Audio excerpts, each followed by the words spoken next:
bọ̀dá tó sì ṣe gbogbo ayé nù.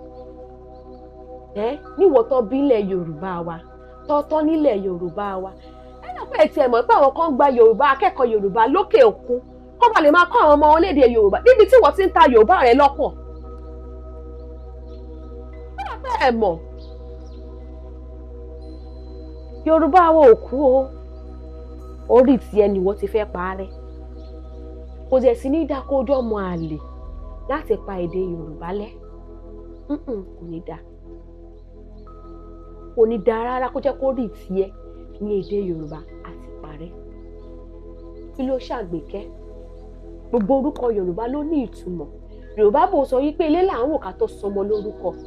Nílẹ̀ Yorùbá wa nínú èdè àṣà èdè wa láti wò pé tó bìbìrin bá bímọ tí ìdílé kan bá bímọ àwọn ilé yẹn ṣé ilé ọlọ́lá ló ti jáde wá ni ṣé ilé olóyè ló ti jáde wá ṣé ilé ọba ló ti jáde wá ni ṣé ilé bọ̀rọ̀kì ní ìlú ló ti jáde wá ni ṣé ilé àwọn ẹrú ló ti jáde wá ni ṣé ilé Ògún ni àbó lóríṣà kan ló ti jáde wá òun la fi sọmọ lórúkọ. lẹ́yìn ìbẹ̀lẹ̀ tí máa rí Adéwùmí Adéwùsì Adéṣe báyìí Ògúnwùsì Ògún ṣe báyìí ọ̀ ẹ ti máa rí oríṣiríṣi.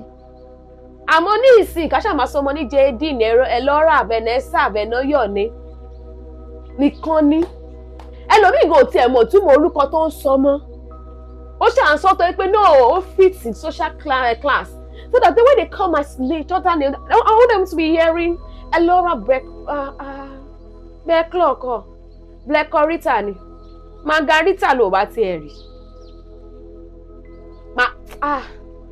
ṣe mí láàrin ó ṣe nítorí pé aṣáfẹ́ figagbádà ló afẹ́ ṣáà meet social standard àwọn tá à ń try láti meet social standard wọn gan wọn ti ẹ̀rí tiwa rò àwa tá à ń try láti sapẹ́ ká ṣáfẹ́ try láti express gbogbo làwọn fèèjì ẹ ṣe jẹ́ ká padà sórí ìrùn wa ẹ ṣe jẹ́ ká padà síbi tá a ti wá ká kọ́ ẹ̀kọ́ Yorùbá kó yan gere ká kọ́ àwọn ọmọ Yorùbá wa bó ṣe ń sọ èdè Yorùbá ìjì dédé kan sọ pé òkè mo fẹ́ sọ láàárọ̀ tó ń talẹ́ rárá àmọ́ kọ́ mọ̀ ọ́ sọ kọ́ mọ bó ṣe bọ̀wọ̀ fàgbà kọ́ mọ bó ṣe bọ̀wọ̀ fún ọmọ kékeré kọ́ mọ bó ṣe bọ̀wọ̀ fún àwọn oyún inú kọ́ mọ bó ṣe bọ̀wọ̀ fún àwọn ìyá ọkọ bàbá ọkọ wọn ìbẹ̀lẹ̀ ti máa rí tó pé nígbà tó pé àti ẹ̀mọ̀ èdè Yorùbá sọ bọ́ọ̀lù àṣẹ fẹ́ mọ àwọn ọ̀wọ̀ àwọn nǹkan pàtàkì tó so mọ́ èdè Yorùbá wa ìbẹ̀lẹ̀ ti máa rí àwọn ọmọ ọ̀dọ́ ọ̀sìn tá à ń lọ lé ọkọ tó di pé àní bọ̀wọ̀ fún ìyá ọkọ wa ńlé àní bọ̀wọ̀ fún tí ìyá ọkọ bá gbé 1 àwọn gan máa gbé fún 10 tí ìyá ọkọ bá ṣe nonsense àwọn gan máa ṣe 3 tí àwọn àbúrò ọkọ bá ṣe 100 àwọn gan máa ṣe 1000 tí àwọn ẹ̀gbọ́n ọkọ bá ṣe 1 million àwọn gan máa ṣe uncountable nítorí pé kí ni àní ẹ̀kọ́ kíkún nípa èdè wa inú èdè wa